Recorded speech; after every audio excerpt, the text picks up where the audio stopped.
Clase correspondiente al día 21 de julio de 1970.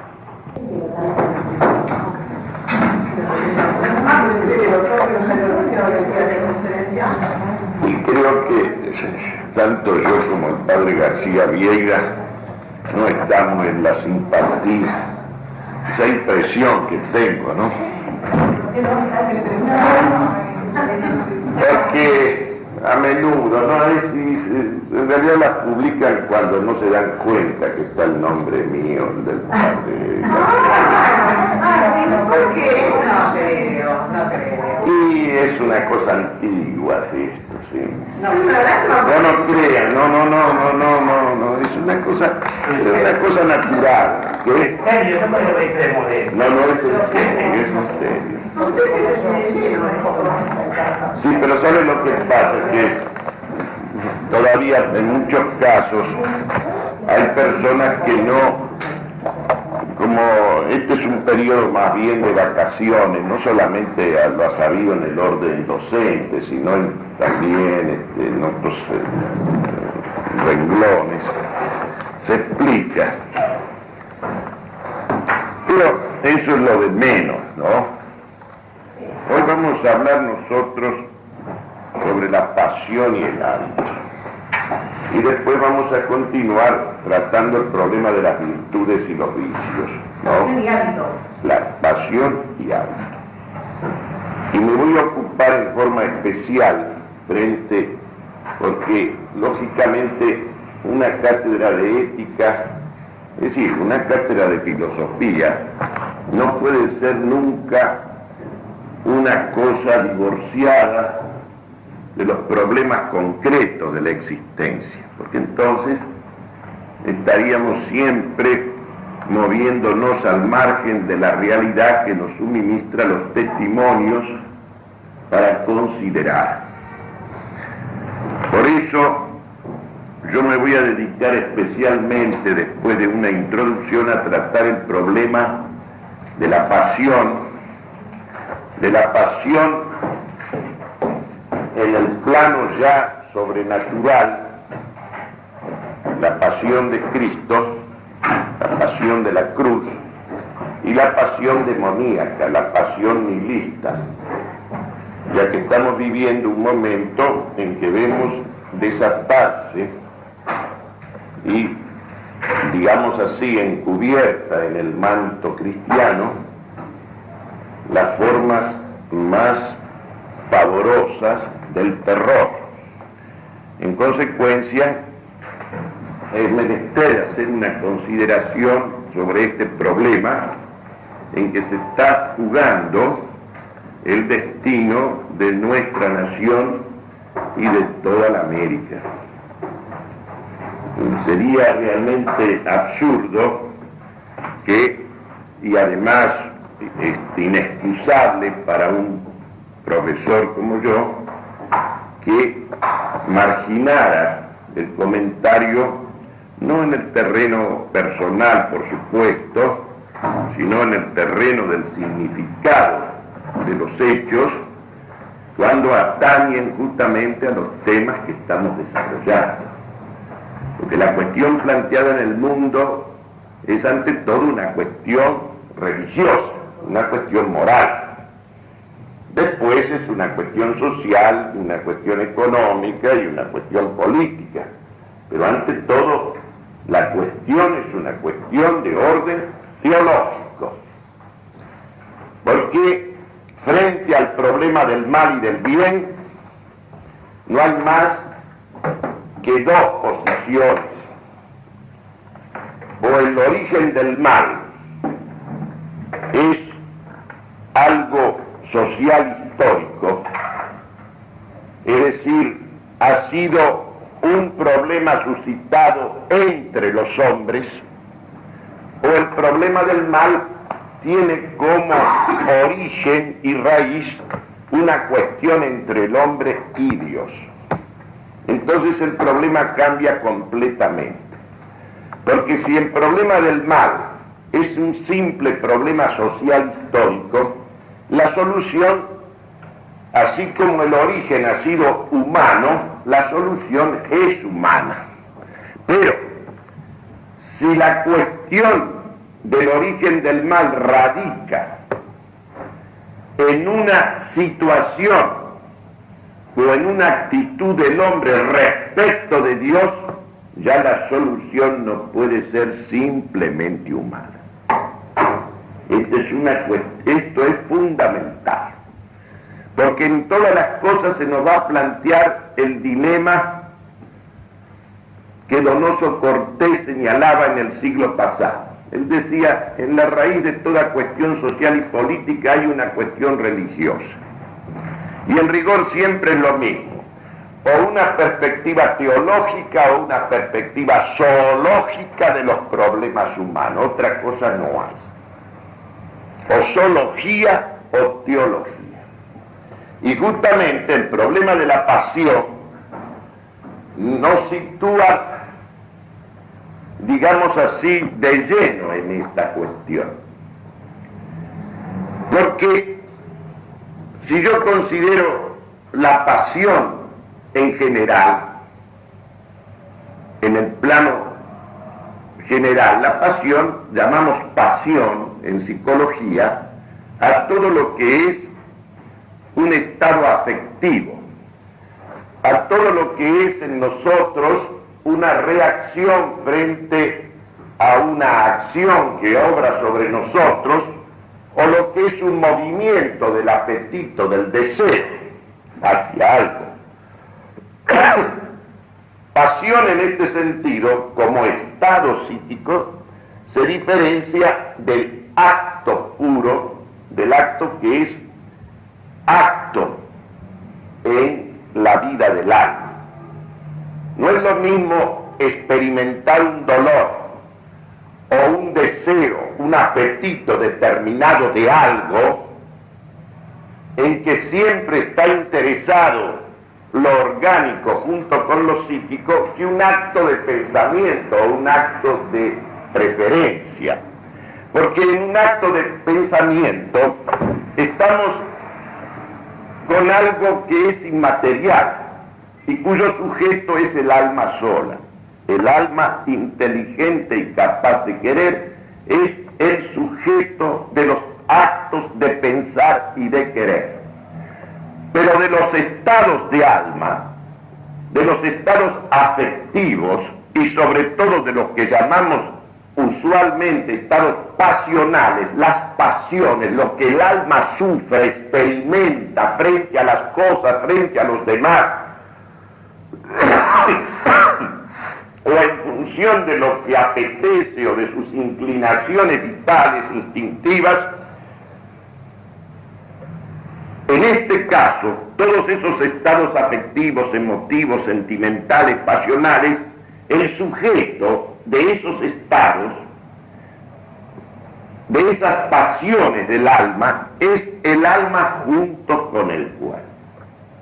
Porque siempre hay un elemento, un momento orgánico al lado del psíquico. Es cosa del alma y del cuerpo, que además forman una unidad sustancial. En cambio, el acto de pensar o de querer son actos que emanan del yo pensante y en que el alma actúa, como decía Aristóteles, y les he repetido en otras ocasiones, como si fuera un principio separado e impasible. No es de suyo un principio separado e impasible, puesto que está unido sustancialmente a un cuerpo con el cual constituye el ser del hombre. Pero sí hay los estados de alma, los estados afectivos, está comprometido, digamos así, esa unidad concreta, existencial de alma y cuerpo, en el acto de pensar. No, por eso yo puedo pensar cuando quiero, pero no puedo sentir cuando quiero. Tiene que haber un estímulo, algo que provoca, algo que suscita en mí, sea por una necesidad interior que se manifiesta o una acción de algo externo, de un objeto que actúa sobre mí y me atrae o produce en mí una repulsa. Por eso los antiguos ya distinguieron, como se hace ahora otra vez, entre el alma y el espíritu, como si fueran dos cosas distintas en el hombre. Lo psicosomático se dice ahora y lo espiritual. En el fondo, el hombre es la unidad de un sujeto, de un ser, compuesto de alma y cuerpo, pero evidentemente en él hay este principio que es el alma, que a la vez que informa, anima, vivifica el cuerpo, es capaz de pensar y de amar trascendiendo lo corporal. Por eso el hombre puede hacer de su vida un don, una ofrenda, puede aceptar el sufrimiento y la muerte corporal. Si el alma del hombre estuviera totalmente inmersa en la vida corporal, si estuviera ceñida por lo corpóreo, por lo sensorial, por lo afectivo, no lo pudiera trascender, no podría hacer de su vida un don. No podría ser el sacrificio la expresión más natural de la vida humana. Porque a veces la gente no se da cuenta porque identifica el hombre natural con el hombre de los instintos. El hombre natural no es el hombre instintivo solamente, porque el hombre instintivo es un animal, es decir, el sujeto instintivo es un animal cualquiera. En cambio, en el hombre hay una razón y una voluntad que están para gobernar, para dirigir y para controlar todos los movimientos de los apetitos, de los deseos, de las inclinaciones, de los instintos. Solo que a veces, en lugar de gobernar y dirigir, vemos nosotros la inteligencia y la voluntad esclavizadas a la imaginación pasional y supeditadas a los movimientos de sus apetitos sensuales, como pasa en todas las manifestaciones de la glotonería, de la lujuria, de la prepotencia, etc. Pero en realidad, entonces, cuando nosotros decimos pasión así en general, es el estado afectivo. Es algo que es del alma y del cuerpo. Ahora, en el sentido moral, la pasión es una inclinación predominante que tiende a convertirse, a hacerse hábito. Y esa inclinación predominante produce una ruptura del equilibrio de la vida interior. En realidad, la pasión no es simplemente el movimiento de la inclinación en una dirección determinada. Interviene la voluntad encauzando o sometiéndose a esa pasión, a ese deseo, a ese movimiento del apetito, y tiende la pasión a hacerse un hábito, porque evidentemente por obra de la razón y de la voluntad, por obra de la representación de la imaginación, adquiere una intensidad, una vehemencia que hace que llegue a ser un estado exclusivo y excluyente. En la medida en que una pasión es esa inclinación dominante que adquiere una intensidad progresiva, que mueve y arrastra o se entrega el ser entero a ella, al objeto de la misma, o a un determinado modo de obrar, en esa misma medida se hace cada vez más exclusiva y excluyente. Se constituye en un hábito dominante. El hábito, que es cosa principal en la vida del ser racional y libre, el hábito Decía Aristóteles, el hábito es todo. El hábito es todo porque sobre esa primera naturaleza que traemos al nacer,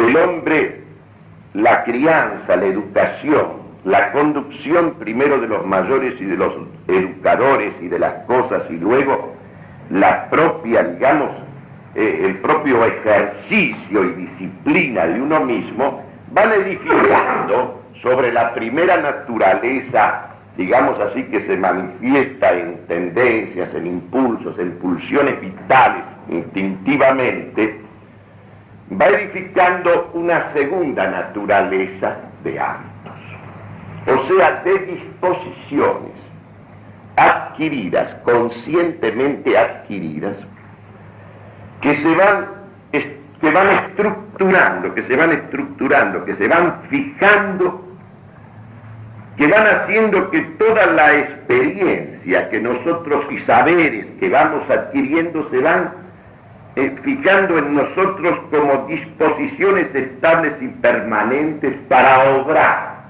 cuando lo necesitamos. Cuando usted adquiere un saber, usted aprende a caminar o aprende a leer, ese aprendizaje es un aprendizaje consciente. Responde también a un movimiento, a una inclinación. En el hombre está naturalmente orientado, inclinado a saber.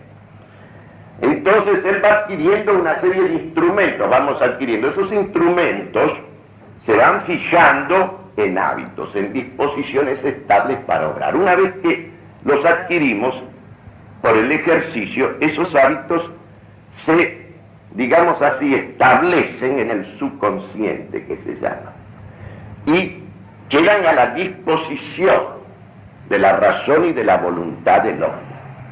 Cuando tenemos que ejercitarlos, los ponemos en movimiento sin detenernos ya en los momentos en que se desarrolla, porque eso se hace automáticamente. Pero el aprendizaje, por eso decimos adquirido, toda pasión siempre es no solamente el movimiento del apetito, el movimiento de la inclinación, sino que es también algo que adquirimos por el ejercicio, que le imprimimos a ese apetito, a esa inclinación o a esa disposición inmediata por medio de la razón y la voluntad. Ahora bien, la voluntad del hombre la llamó Aristóteles apetito racional. La voluntad es un apetito racional, es una apetencia, es una facultad de deseo, pero es una facultad de deseo que está regulada, que está dirigida por la razón. Por eso dice apetito racional, apetencia racional. Y por eso, porque la razón interviene y la razón delibera sobre los motivos, sobre las razones de bien, las razones para obrar, luego finalmente esa razón determina la voluntad, a la facultad de querer y de elegir. Porque siempre obramos por algún motivo, siempre obramos por algún motivo. Y tan siempre obramos por algún motivo que cuando el hombre actúa inconscientemente, cuando el hombre es llevado y no se lleva conscientemente, entonces es como si el hombre fuera movido por algo exterior. El hombre actuara en ese caso como un ser dominado, como un ser manejado de afuera, como muchas veces ocurre, en que el hombre aparece en la figura de un autómata, de alguien que fuera movido por un principio extraño a él. Pero cuando lo que mueve es una reflexión que yo hago sobre los motivos para obrar, considerando el pro y el contra, y finalmente me decido por una conducta determinada, ahí yo no he obrado en función de un principio extrínseco a mí, sino de un principio interior a mí. Ahora bien, entonces nosotros tenemos que las pasiones como tales, estas inclinaciones dominantes donde siempre hay algún instinto en la raíz, alguna pulsión vital, alguna apetencia, de suyo no son ni buenas ni malas. Las pasiones pueden ser no buenas y pueden ser malas. Como dijimos que esa inclinación predominante tiende a hacerse hábito, cuando la pasión es buena, es en función de algo bueno, de algo positivo, entonces la pasión se convierte en una virtud. Y la virtud necesita de la pasión. La virtud no puede ser simplemente un conocimiento abstracto de lo que es bueno y de lo que es malo, sino que tiene que ser la moción, el movimiento, la inclinación, la decisión de obrar. Y no solamente eso, sino que cuando nosotros, por ejemplo, hemos adquirido un hábito determinado y es un hábito positivo, entonces se tiende a perfeccionar, a incrementar en nosotros, y la pasión favorece y facilita cada vez más el ejercicio de esa virtud. Nada se puede hacer sin pasión. El problema es el contenido y el sentido de la pasión, porque lo mismo me lleva, podemos ir hacia la perfección de la virtud que hacia la degradación del vicio. Porque el obrar moral, a diferencia del hacer, en el producir es una actividad transitiva, que transita de mí a la cosa hecha, como el carpintero que fabrica un banco. Toma una materia y esa materia le da una forma determinada de acuerdo al fin que se busca. La actividad que él desarrolla, que desarrolla la gente, la causa eficiente, es una actividad que pasa del sujeto que fabrica a la cosa fabricada. Y la perfección, ¿dónde se encuentra? O la imperfección en la obra. Usted ve ahí si la obra está bien hecha o mal hecha. Pero en el obrar moral, ¿a dónde la obra se manifiesta? En el propio sujeto de la misma. Como perfección suya o degradación suya. Como ennoblecimiento de su ser o como envilecimiento de su ser. Todo es el hábito, decía Aristóteles, porque todo depende de los hábitos, de los firmes hábitos instrumentales y finales que vamos finalmente construyendo en nosotros. No es lo mismo, digamos así, educarse en el hábito y en la pasión de la verdad, que en el hábito y en la pasión del engaño, de la falsedad, de la mentira. No es lo mismo.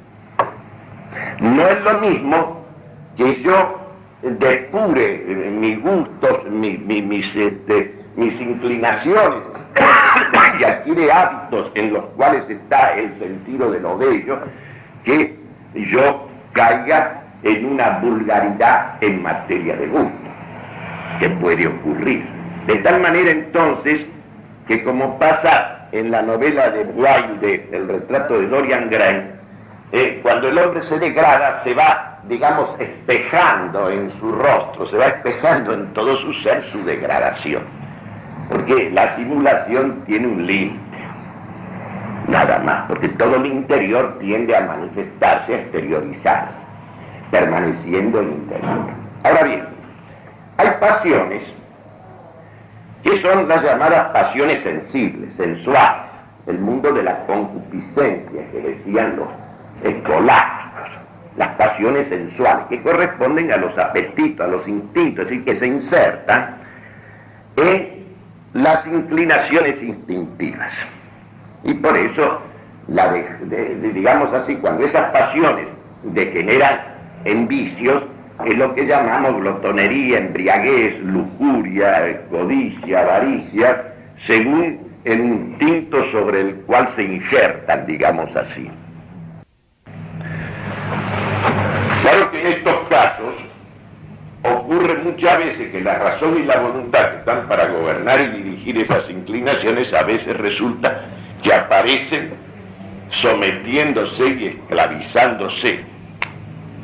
Y toda la imaginación y la inteligencia aparecen funcionando, digamos así, al servicio de esa pasión que se ha constituido en un hábito negativo, en un vicio.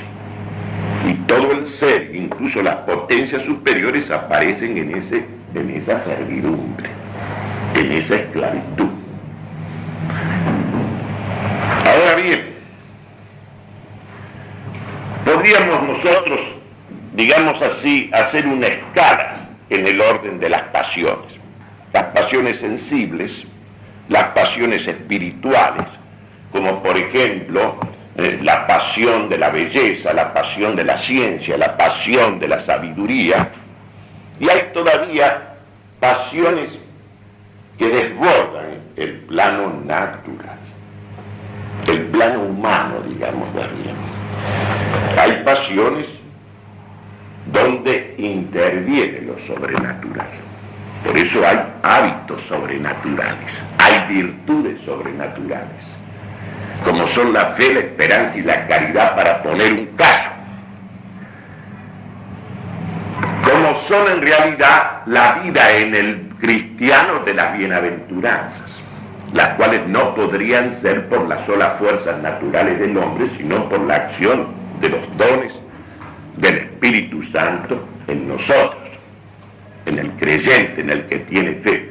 Y hay las pasiones demoníacas, que no son sobrenaturales, porque el demonio es una naturaleza como somos nosotros, aunque sea una naturaleza espiritual, es un ser creado. Por eso nosotros vemos, hay experiencia, la ha habido siempre, de verdadera santidad y de experiencias demoníacas. Cuando yo era muchacho, a pesar de que era incrédulo y estaba bastante confundido, me entusiasmó la novela, sobre todo del que estimo que ha sido el más grande maestro de la novela de todos los tiempos, que es Dostoyevski, el gran escritor ruso del siglo pasado. Así como España tuvo su siglo de oro, Italia lo tuvo también, y otras naciones, Rusia lo tuvo en el siglo pasado. Justamente esa Rusia de los zares, la más denigrada, sobre la cual pesa la leyenda negra más monstruosa que se ha fabricado nunca, fue la Rusia del siglo de oro, la del siglo pasado. Ahora mismo los soviéticos, cuando quieren lucirse en el mundo, cuando quieren exponer algo de real valor, habilitan la música y los ballets de los grandes maestros de aquella época, que dicen que era una época de oprobio, de opresión de la persona, que no se podía respirar, que no se podía vivir, que era un mundo de esclavos, y resulta que Rusia floreció en una literatura, en un arte, en una cultura de verdadero rango universal, a la par de cualquiera otra. Y la figura más representativa es justamente este escritor profundamente cristiano, que es Dostoyevski. Entre las novelas, una que me impresionó enormemente en aquel tiempo es la que se titula Los demonios o los endemoniados, donde él estudia la pasión demoníaca, la pasión nihilista. Y yo me voy a ocupar ahora de esto, porque nada mejor que estudiar la pasión en las manifestaciones extremas, en las manifestaciones más acabadas, más cumplidas, lo mismo en orden al bien que al mal, en orden al amor que al odio, porque allí es donde se ve mejor lo que es la pasión. Aristóteles decía y señalaba como método para estudiar los fenómenos en los distintos órdenes, que siempre había que estudiarlos, las manifestaciones en cualquier orden, en aquellos ejemplares, en aquellos individuos, en aquellas expresiones donde se diera más acabada y cumplida la naturaleza de una cosa. Porque ahí es donde está más acabadamente realizada esa naturaleza. Si yo quiero saber lo que es el hombre, no voy a ir en uno que es poco hombre, tengo que ir en uno a estudiar uno que es todo un hombre. Porque en ese que es todo un hombre, la naturaleza humana se da en una plenitud de expresión, de manifestación y de realización. Cuando Aristóteles decía, sé el que eres, ¿a dónde tengo que ir a buscar lo que el hombre es? En aquel en quien se ha realizado más cumplida, acabada y perfectamente la naturaleza que lo define y lo constituye como tal. Por eso vamos a ocuparnos de la pasión, en el nivel supremo, espiritual, que incluye lo sobrenatural, lo divino por un lado, y lo sobrehumano, no sobrenatural, que es lo satánico, lo demoníaco. Tomemos uno de estos apasionados, de estos demonios de la segunda mitad del siglo pasado, de los personajes de Dostoyevski. El que mejor lo encarna es el famoso Stavrovin. Stavrovin, el nihilista intelectual y moral. A veces cerebro de la célula de los quinqueviratos, de los comandos como se llaman ahora. Había una característica en el nihilista, en el hombre dominado por esta pasión de destruir, de ese tiempo, en el nihilista que actuó, en el apasionado, en el demonio que actuó en la Revolución Rusa, por ejemplo. Era un ateo.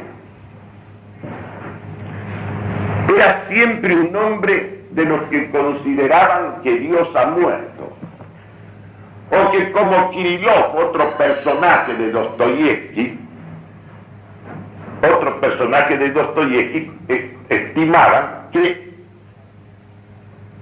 para demostrar que Dios no existe, se suicidaban. Es decir, hacían su voluntad desconociendo su dependencia de la voluntad de Dios. Y de esa manera, eliminándose, consideraban que lograban, aunque esto es locura, pero es locura demoníaca, que Dios no existe, anonadándose. Pero eso sí, esos hombres animados por esta pasión demoníaca que los absorbía entero, por esta pasión de destruir, no el sentido de la nada, que es muy humano, sino el gusto de la nada. Porque hay gente que tiene el gusto de la nada, que necesita destruir, rebajar, borrar la jerarquía, deshacer el orden que Dios ha creado. Pero eran ateos, eran terroristas ateos. Y cuando pasaban del nivel intelectual a la acción, eran los hombres que iban personalmente y le tiraban una bomba al zar o al ministro del zar, o lo baleaban, muriendo generalmente en la demanda. Ahora el problema se da de un modo distinto. Es un tipo de pasión demoníaca que no es ya la de un hombre que se define como ateo, como nihilista, como destructor. Aunque él se revistiera de la idea de preparar sobre la destrucción de todo el orden existente un futuro paraíso terrenal. Al menos Dios estaba ausente, Cristo también. No aparecía para nada. Y es lógico, si yo no creo en Dios, no creo más que en esta vida, que no hay más que esta vida, y por ahí encubro mi desesperación con la idea de servir a la causa de la humanidad y una preparar un paraíso terrenal para los que van a nacer en el futuro, tiene un sentido en ese ateo que no vea más que el horizonte de la tierra y se entregue él a través de la idea, se engaña a sí mismo con la idea de que destruyendo y reduciéndolo todo a cenizas, sobre eso va a edificar el mundo del amor. Es decir, sobre un trayecto sembrado de cadáveres, él va a edificar un mundo, un idilio para la humanidad que todavía no ha nacido, mientras hace un infierno de la humanidad que vive ahora. Ahora tenemos nosotros este fenómeno horrendo. Tenemos el creyente, tenemos el cristiano, que lo ha secularizado a Cristo totalmente. Ha cambiado las bienaventuranzas. Bienaventurados los pobres de espíritu, que de ellos es el reino de los cielos. Y se ha convertido en un Mesías, o en un pretendido Mesías para edificar un paraíso terrenal. Un paraíso terrenal para los pobres por el hecho de ser pobres, pero para los pobres de dinero por el hecho de ser pobres de pecunia. En esto coincidiría con aquel apasionado, con aquel nihilista, demoníaco del siglo pasado. Pero hay una diferencia. Este se reviste de Cristo. Aparece en figura de Cristo. Parafrasea el Evangelio. Y este entra en el terror como método, un método siempre oculto, un método de traición, un método sinuoso, pavoroso, porque yo no hago acepción de personas. Se trata simplemente de la implantación sistemática del terror como sistema, para sobre la base del asesinato, sobre la base de la destrucción, sobre la base del arrasamiento, edificar mañana para la humanidad que va a venir un verdadero paraíso de amor. Fíjense, quieren ser figuras de Cristo, apasionados de Cristo, apasionados de la cruz, incluso a lo mejor van a la crucifixión. Pero hay una diferencia. Cristo no hizo víctimas a los demás para llegar de ese modo a la redención del hombre. Se hizo víctima él. Él se puso de víctima. Él se ofreció como víctima. En cambio, nosotros asistimos hoy a un tipo de agente mesiánico, a un hombre apasionado por la justicia, que quiere la justicia para los pobres, los oprimidos, los humildes, etc. Y que estima que, ya que ha sido llevado a la desesperación, él tiene derecho a usar cualesquiera medios, los más emboscados y traidores, los más sigilosos, para llegar a través de un camino sembrado de cadáveres a un paraíso terrenal, pero para los que van a venir, para los que van a venir. Y todo eso en nombre de Cristo. En nombre de Cristo. Entonces, claro, esto es una cosa nueva. Esta figura del terrorista evangélico es una cosa nueva. Yo el otro día, y tengo que decirlo porque uno está para la verdad, yo leí en el diario estas palabras de un padre, Carlos Mujica, que dice: no hay que olvidarse que todas las revoluciones teológicas de la historia son en definitiva un retorno al protocristianismo. No olvidemos que todo era común entre los apóstoles que acompañaron al Señor. Es decir, era comunista la primera iglesia. Señor, Cristo al discípulo que llamaba sabía que tenía que dejar todo. Todas las cosas legítimas de este mundo tenía que dejarlas para seguirlo a Él. Pero Él no vino a derogar la ley de la propiedad privada, establecida en la ley natural y en la ley divina. No codicies los bienes del prójimo, no robes. Si no hubiera propiedad privada dispuesta por Dios, no tendría sentido ni el robo como ley natural, como ley divina, ni tendría sentido que yo codicie los bienes de otro. Ahora bien, resulta que dice además este señor, Marx y Lenin no hicieron más que parafrasear el Evangelio. Es monstruoso. Además, esto no es un error, esto es criminal.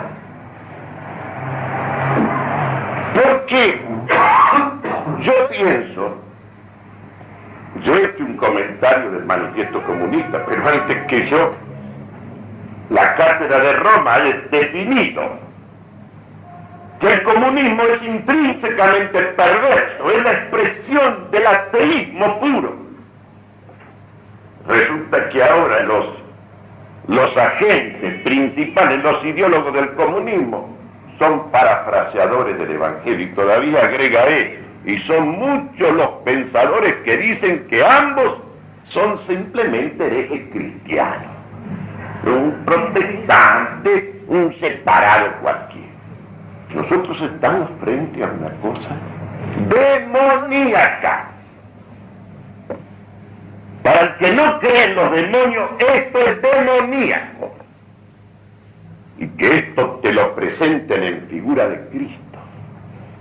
Y que se pretenda edificar sobre el crimen, sobre el asesinato, sobre el despojo, hecho sobre todo en forma sigilosa y oculta, respaldados por un poder satánico mundial, que es poder del dinero y poder comunista, y que te hablen en nombre del Galileo, en nombre del Cordero Pascual. Esto supera todo lo que se pueda haber visto nunca. Voy a continuar analizando este problema porque entonces veremos el contrapunto de lo que es la pasión de Cristo y lo que es esta pasión satánica del nihilista actual.